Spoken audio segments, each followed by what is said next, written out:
Welcome to the Salmon Runs YouTube. Enjoy the video.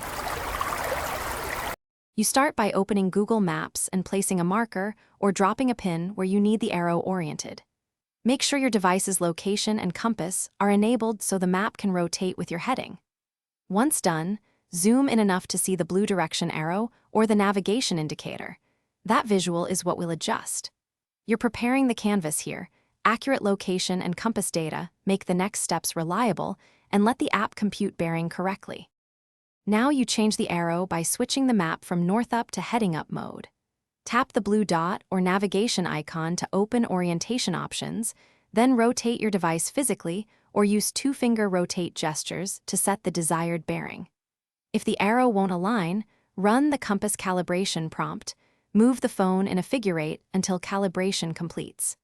Make sure to hold the device flat for accurate results. This forces Google Maps to recalculate the arrow's direction relative to true heading.